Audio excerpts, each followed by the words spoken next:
Good morning, South Africa. Good afternoon, Australia, and potentially good evening if you're watching us from somewhere else in the world. Unsure, but I'm pretty sure there's a good evening there. To Small Business Growth Strategies with myself, Odette de Beer, and my guest for today is Janine Do Cabo, who is what I like to call a serial entrepreneur. I have not met anyone as industrious as Janine.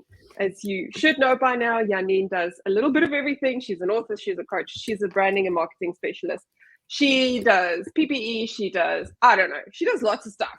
And it's really cool stuff. And she's got a finger in all the pies. And the last time we spoke, we were talking about toilets and checking this stuff, which is why today I've asked her to come back to have a chat about, what are we talking about, Janine?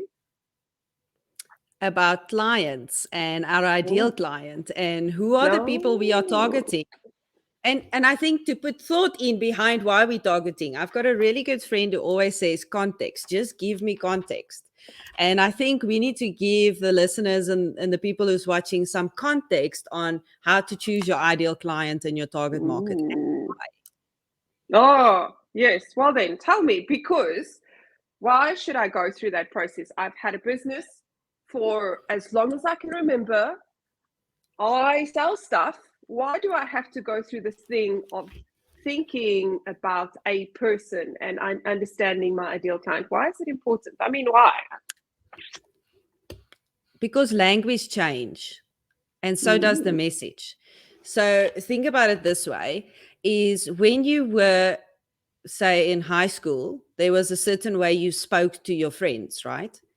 When you got to university, you spoke to them in a different way. When you got your first job, you pulled yourself together and you became very corporate and you spoke to everybody around you in a certain way. And the boss walked in and the CEO, you pulled yourself back together again and you spoke even differently to him. But when you got back home and your children ran into the door, the tone suddenly changed again. And when your husband walked in, guess what? It changed again. And the reason for that is because you are thinking about who you are speaking to, and therefore you speak to each person in a different way. So it's exactly the same with marketing. So you need to know who you are speaking to so that you can speak to them in a certain way and to make sure that they really get the message. Because if you're going to speak to your children the same way you speak to the CEO, I don't think they're going to get the message. Well, they're going to ignore you and do whatever it is they wanted to do anyway. Exactly. And imagine your clients decide to do exactly the same thing. Then you missed it. No, it's chaotic. So why is it important for businesses to know who, not who as in, I worked with an insurer and this insurer sold car insurance and they always used to tell me, our insurance is for everybody. And I was like, no, guys, it's not for everybody, because we all have different stages of lives. We all have different needs. We all see the world differently. So why is it important to, in the beginning phases of a business, understand the who, but then also later on, because the who changes, right? It's not, I don't believe that your ideal client is someone that you go and draw a picture of and you put it on the shelf and it gathers dust in your 3-ring binder. Why is that important? Because people change, seasons change, circumstances change. It's got everything to do with change. And a client, we don't call it client relations for no reason, because there's a relationship, right? And you need to understand the relationship, and your relationship moves, your relationship changes, it adapts, it goes through bad places, it goes through really good places. But as the person on the back end, you need to understand which phase you are in within your relationship, and you need to adjust the message to that. And if you're just selling to everyone, I mean, you can't narrow down on anything. Think about relationships within your life. You can't be the same to everybody in every season of your life, because it will be a disaster. So it's exactly the same with client relations or customer, or like I like to call it your buyer persona. We've heard that word before. I like to call it my avatar, my favorite avatar, or what is the avatar that I'm selling to, so it comes down to relationship, and then seeing which phase you are in, and then what the customer needs in that phase. So how does understanding your customer then, by creating this persona, how does that help a business, regardless of stage? Definitely with the journey overall. And I think this is the thing that I always say is most of our customers, we are actually able to influence their purchase decision. And the way we do that is through relationship. Globalization has made this a level playing field for us. You said earlier on, I'm an entrepreneur, and which I love the fact with globalization, even though I'm a small business, you hear what I'm saying, compared to a corporate global business, globalization has given us a total level playing field. I mean, here we sit in different countries speaking about the same thing, and a corporate company might do the same thing a little bit later, so it's a level playing field. And with us influencing the purchase decision of our clients, we have control over this, and not in a bad way, as in a relationship. That's what I'm saying. And we can influence that purchase decision. I call it with the F factor. The F factor is friends, family, fans, and followers. So those are the people. Yeah. The F factor is friends, family, fans, and followers. So that's the places where people go first. Those are the places that they share to first. So if you can speak to your client and you have a relationship, then guess who's the first people they're going to share your info with? Their friends, their family. Absolutely. And then later on, they really become a fan and a follower. So they're going to check you everywhere you go, and they're going to share your stuff. And eventually they turn into what I call a brand evangelist, because now they're just talking about your company everywhere you go and everywhere they go.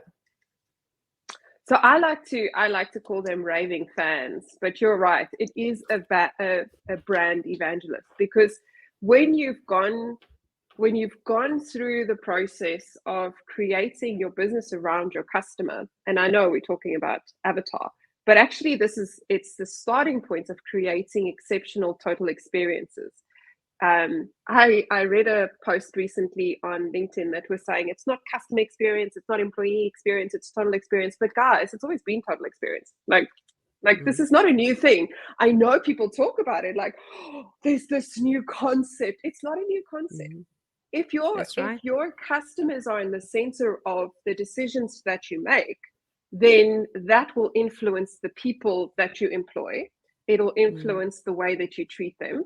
And they will, the two things will happen. Your customers become raving fans or brand evangelists, but also so does your employees. And when those two groups of people become raving fans, what do raving fans do? We tell everybody that we meet at every opportunity how awesome this thing was. And when we do that, we become free marketing. Yeah, exactly. Also, I'm a huge fan of behavioral economics. I am by no stretch of the imagination an expert, but I do enjoy it. I do enjoy studying it, and I do enjoy playing with it.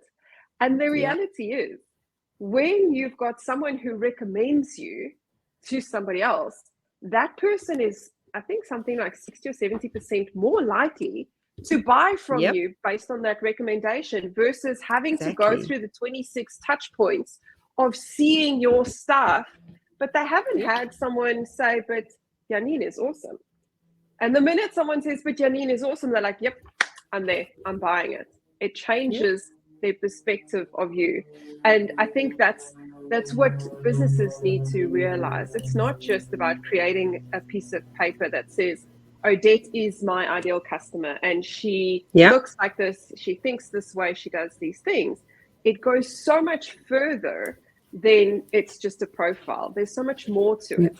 I like to tell my clients that they need to connect with a person, because it's exactly what you said. They are friends, they are family. The reason is because there's a connection. You said it. It's a relationship. And when you have that relationship, you get to become familiar, and you Yeah. understand how they think, you understand how they feel, and what drives them and what helps them. And really, I was actually thinking about it today. Customers is the lifeblood of any business, right? Absolutely. So it stands to reason that we should take the time to understand who the customer is and what role we play in it. In the, I don't know, 1900s, I guess, businesses were created because they sold a thing and you had to buy this thing because they sold Yeah. it. Yeah. But things have changed, right? Now, customers are clever. They have access to, like you said, global information, global services, global products. I can buy Amazon products from the US, and I live in Australia. I don't have to buy an Australian made product. I can buy from anywhere I want. So that Exactly. means that as a consumer, people who want my money have to think about how they help me achieve a goal or solve a problem or meet a need. Yeah. So you mentioned a little bit earlier, it helps with the journey. Do you mind telling us a little bit about the journey? Because I have some thoughts about that.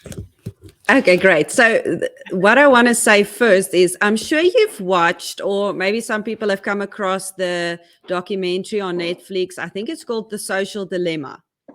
And inside there, it explains the effect of social media and how they kind of like put this all together. And I'm not talking about what they are trying to tell us in that documentary, but there was a time where they had like this avatar, and that person was receiving all this information in, Yes. and they were analyzing. Do you remember that part in the documentary? And at that place, I realized I get it.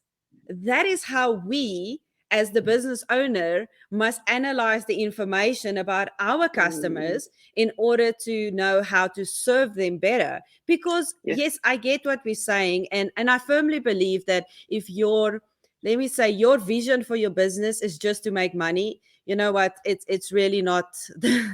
You know what, it goes much deeper than that.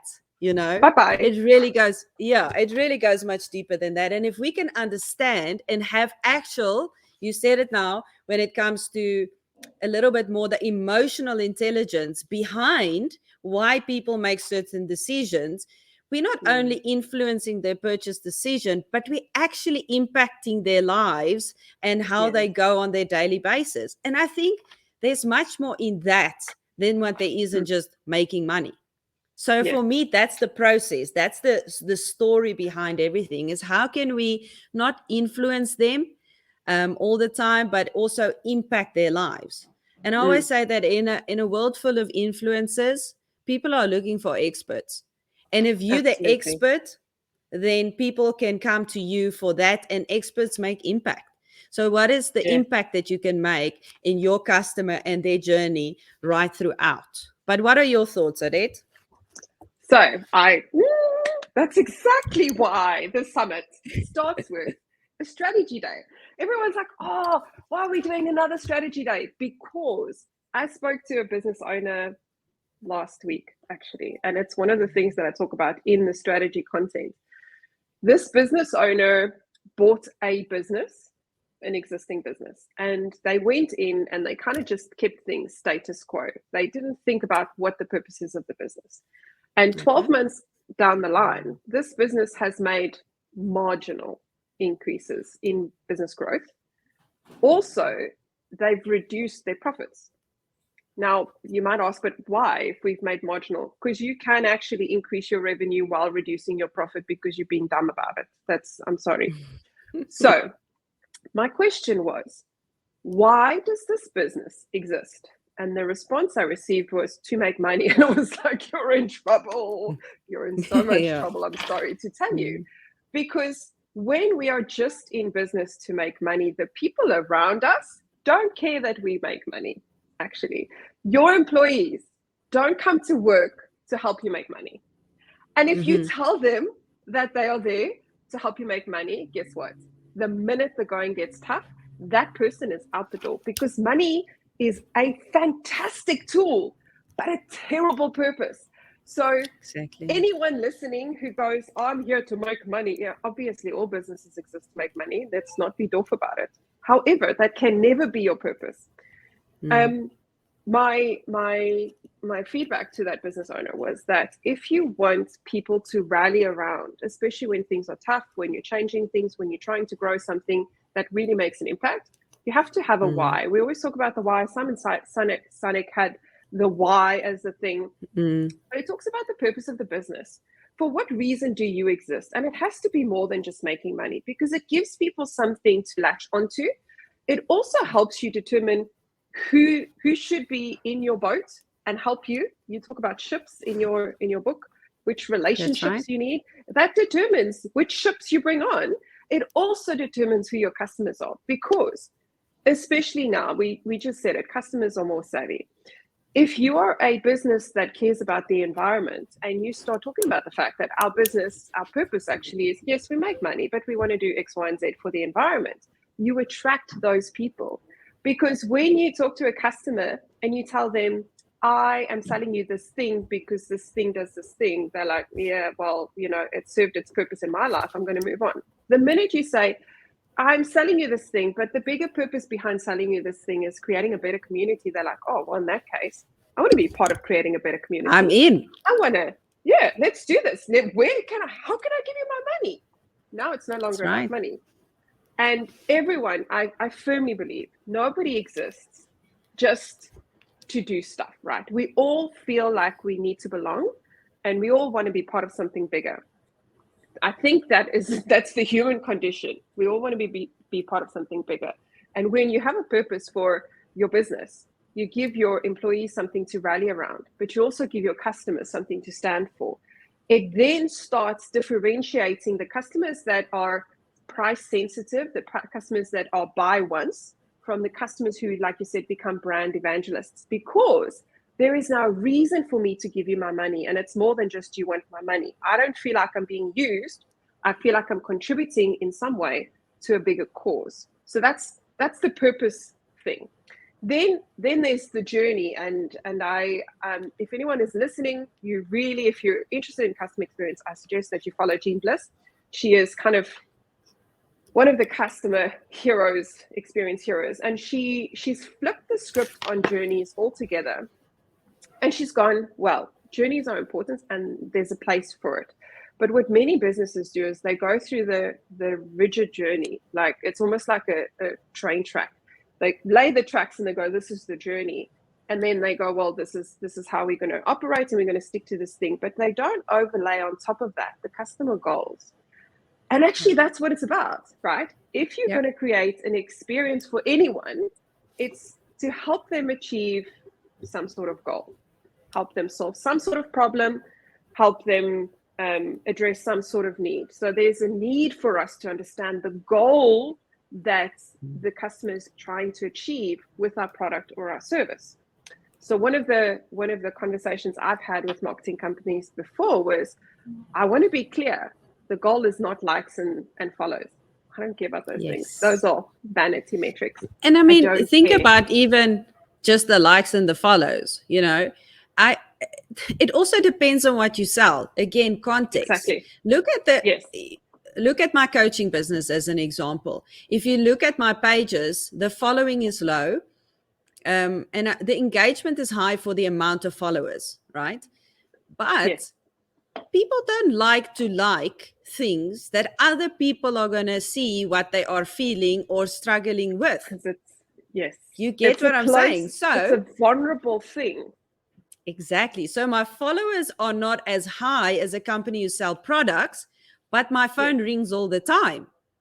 And it's like, I need an appointment. I need a coach. I need a mentor. Yes. Because people don't like to see, and that's something to keep in mind as well, is because your success is not measured by the likes. And with the social media company, I can tell you that it's also not measured by your followers. It is measured by how much business you do. Yes. Absolutely. Preach it, sister.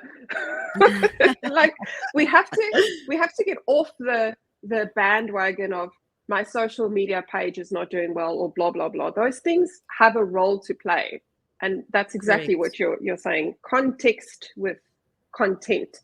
there is a role to have a social media page. And if today's business, you do not have a social media page or a website, by the way, Janine's businesses are running a couple of specials on websites. You should probably go check it out. We'll drop the links in the comments. But if you are not there, then my question is, who is this person that you're trying to attract? Because virtually everybody I know is on social media. My uncle is in his 60s. He's got a Facebook page.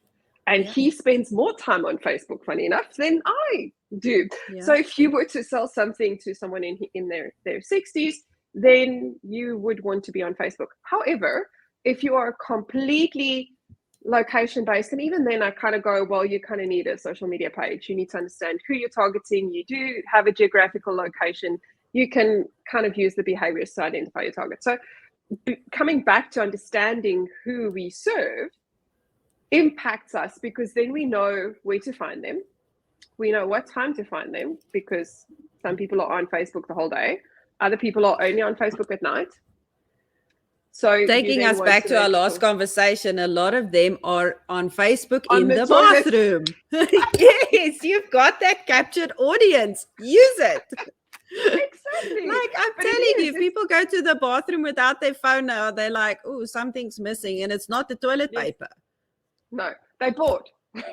Yeah. Yeah. Absolutely. So it becomes really, really important for us to not just have a page that says there is this rough sketch of people. Yeah. We sell insurance to everybody. That's no, you do not sell insurance to everybody. You sell insurance to a mom who has 4 kids, who drives a station wagon and mainly uses her car for school drop-offs and soccer runs. That's a different persona to, for example, the executive that drives a Merc GLA 45, that drives into the office in the morning at 6 o'clock and comes back home tonight at 8 o'clock. Like very different needs. They are on Facebook or social media at very different times, and they are achieving different goals, completely different goals. That's right. So, and I think also those platforms, one thing that's important to know about them, again, going back to the amount, it's not about the amount, but rather the credibility. If you don't have a website today, or you are not on Facebook or any of the social media platforms, you are not credible. You might be. You might be, but nobody knows it. The perception is that you're correct. And now even if you're not on social, correct. And if you're not on the social media channels, people are like, what's wrong? What's wrong? What happened? You got bad debt. No. I had a past so there is an issue. Why are you not on social media? It's not a lack of understanding anymore. It's like, what's wrong with you? So, and if businesses tell me that, or they honestly still ask me, and this is where I'm the most excited about for the summit, is they still ask me, should I be on social media? I'm like, what kind of question is that? Is like, of course you should be there. You should have a website. You should show people that you are credible and that you are the expert. That is a tool for us. But if you are not on social media, how on earth are you going to do Web3? That is here. It's not coming. It's already here. It's the same with AI. It's not AI is coming. AI is here. It's been here for many years. Yes. Right? You're just simply picking up on it now because now it's affecting your daily life. Yes. Right? And someone's made it free so you can test it. Exactly. And it's like, if you can't be credible in what you have now, how are you going to even show that with Web3 now? And Web3 is so aligned with what you just said, with the customer journey and the experience, because everything about Web3 is about community. If you can't build a community with digital marketing now, how will you build a community in Web3? So it's no longer a question of, should I be on Facebook as a business? You should have been there. a long time ago, not for the reasons you think it is, because you think I need to post, I need to do this. The reason for it was always to build a community and to speak to your ideal client. Now you're taking it a step further. Marketing is like school. When you get to grade 1 in primary school, you learn to read, you learn to write, you learn to do all these kind of things, right? And those things is the building blocks for when you go to the senior phase of primary school. When you've mastered those things, you go to the next phase. When you go, and so it carries on into high school, university, into your job, right? Same thing. It's building blocks all the time. Marketing, exactly the same thing. You started with traditional marketing, use that as building blocks for digital marketing, which now is the building blocks for Web3. It's not separate things. They are all meant to coexist. They are all meant to take you somewhere. So it's vital to be on all those places. And if you look at it, just as much as it was a journey for you, it was also a journey for your customer. Yes, absolutely. But it is so, and I think that's also where businesses mistake. I worked with a business late last year who had their journey down pat. Like they knew everything they were doing. And I was like, but guys, what does your customer do in this process? Right. Because it's actually, again, customers are the lifeblood of any business. And without customers, you don't have a business. So that's kind of why it's important. It's not about you. It's never been about you. It's about your customers. And if your customer experiences life in a certain way or perceives you in a certain way, like you said, if you're not on social media, they perceive you to be non-existent or not credible or a novice, which is even worse. You're the best kept secret. Nobody knows that you exist. Okay, cool. So now you exist, but they're like, but you've been around for like a month. So I don't know that you know anything. That's also true. They go through life in a different way than you do. So, and I think small businesses have a real opportunity here because it's really hard to change a corporate environment. I tried it. I did it for many, many years. It's hard. It's hard to change people's thinking. It's hard to change processes. It's hard to change systems. But when you're a small or a medium-sized business, you're a lot more agile and you get to say, well, actually, my customer is not doing the things I thought they would do because we build our processes the way we think they should happen. And then we realize that actually what the customer does is not that, right? Like a typical example, I saw a user experience where someone created a mug of a cat with ears. Beautiful mug. So no, I lie, it's ugly. But the mug was designed, and the minute you take a sip, the ears poke out your eyes. I'm like, guys, you're doing it wrong because we're creating it from our perspective. So for the designer, it was like, oh, this is such a cool mug. But actually for the customer, it's horrific, and they're going to chuck it and tell everyone how bad it was. So it's about, that's why we do the persona. I talk about going on a shopper safari. You got to go and scope out your customer. You've got to go and see how they interact with the stuff. Because actually, when you walk in their shoes, you realize that maybe this process is quite difficult. Maybe that's not how they experience life. And also, it's different given your demographic.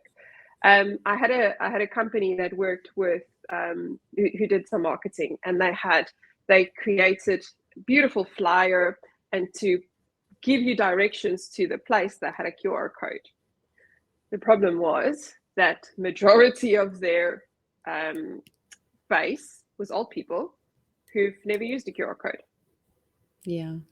They're not going to come to you. They don't even know what to do with that. They're like, oh, what is this thing? I see this everywhere. What is this thing? I don't know what to do with it. So they just don't come. So and one of the directors said to me, "I know exactly. I checked it. You scan it, and it takes you." I'm like, that's you. You're 30. Yes. Yeah. Your customers are 60 and up. They don't interact with the world like that, and we have to consider that we are in a melting pot of very mature people and very young people, all of which play a role in your business at some point, I'm sure. But you can't, like you said, I love what you said.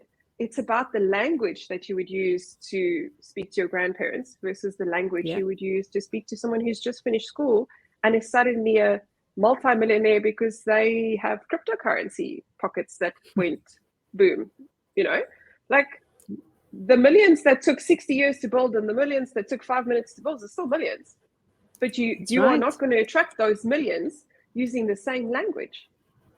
That's right. And I like, well, it's even a great analogy with that QR code, because if your clients doesn't understand the language, they will not show up at the destination. Oh, that's it. Absolutely. I love it. I love it. Let me, yes. So tell me, Janine, what is it then that businesses can and should be doing, and how do they get help? Well, let me say it like that, is most of the businesses are already in a place of rescue, right? They are beyond help, so they need to be rescued. So my suggestion would honestly be is come to the summit so that we can rescue you and help you out of that place and put you once again on a road where you can get not only you at the right place, but also let your clients, reach the destination, which is sales for you. We understand that, but more than sales, purpose, and then again, more sales at the end of the day. It's about seeing the bigger picture. And I think at the summit, we will be able to, well, I know we will be able to get you on par with where you are, where your company is, and where your company is going. And then the bigger picture of that. Why should it look like that? We're going to address stuff like the customer journey. We're going to address stuff like leadership, which we need in a time like that. You do not have the luxury as a leader or a business leader or a business owner or even somebody in corporate to say, I tap out, I can't anymore. You don't have the luxury to do that. And we will be able to help you with things like that, as well as latest technology, because you will need that. Change is constant, right? There is no thing more constant than that. And if you're not keeping up with change, then you know what, you're going to fall behind. My staff said something the other day with our staff day, and they were like, I could see they were overwhelmed. And I said, but what is wrong? And they said, every week we come here and we learn new stuff. You teach us new stuff. Like, it's a lot. And I thought, okay, maybe I should slow down. And then yesterday when we were sitting together, I was like, I'm so sorry it's overwhelming. But the reason it's overwhelming is because things change so fast. And if you are not plugged into that, you fall behind. And that's what's going to help you at the summit, is to get plugged in with technology, with leadership, with the customer journey, but also where marketing is at the moment and where you should position your company.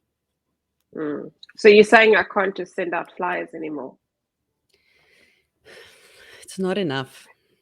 It's not enough. It's simply not enough. But I have a standing ad in the newspaper on a Sunday. I get you. Go for it, but it's not enough.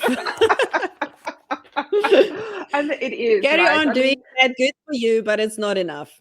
It's not. It really isn't. And I think one of the things we need to point out is the reason it's not enough. Because in 2019, the statistic was that you need to see, the 2019 stats, I think, was that you've got to see something 26 times before it resonates with you. That means I need to see a brand, a logo 26 times before I go, oh, that's Coca-Cola. Now, Coca-Cola has been around forever. So we all know Coca-Cola. But if you're a business that is not spending bajillions on getting out there, getting your brand out there, on talking about who you are, what you do, and how you do it, chances are your ideal customer is walking right past you and they don't even know that you're existing. Yes. It's exactly like that. And that's why you need a persona. That's why you need to come to the summit. And that's why you need to build a brand and marketing strategy for your business that doesn't just include your Sunday Times ad or your flyers that the school kids are handing out at the traffic lights, because that one flyer is only one touch point. And there are and think about it this way. The last thing I want to say about the marketing and the advertising is talking about the flyer. think about a flyer, right? What is on a flyer is what you as a business is offering. It's all about the business. And that's the thing, how marketing has changed. And why I say it's simply not enough, because the marketing we are dealing with today is about what you will do to change the life of the customer, not what the company offers anymore. The way we go about it is completely different. The flyer speaks about you and how great you are, how much that new website is, and how great it's going to be. But the marketing campaign, the customer journey, and the all-encompassing truth of what we're trying to do here explains about how your company will change the life of the customer. Much deeper than just a flyer of your services. And I love it, because you just said it. It changes the lives of your customers. Yeah. Unless you're a commodity that's selling on Amazon, your job is to change the life of your customer in some way, shape, or size. That's honestly, that's the truth. If you're a mechanic, you keep cars on the road. Yeah. That's what you do. You don't fix a car. You keep your customer on the road. You get them to work. You get them to their next sales call, whatever, but you keep them on the road. So the goal is to be on the road and to have as little downtime as possible. That's the goal for your customer, not to buy 50 parts. I don't care about the parts that you need to put in. I care about how long am I going to be without a car, because it sucks. And I care about how long is this going to take and how am I going to get around. Those are the goals that I'm trying to achieve. I want to get to work. I want to get to my kids, or whatever the case is. And I think that's where we need to shift our mindset. Like you said, it's not about what you sell. I don't care about what you sell. I care about how you will make my life better. How will you solve a problem for me?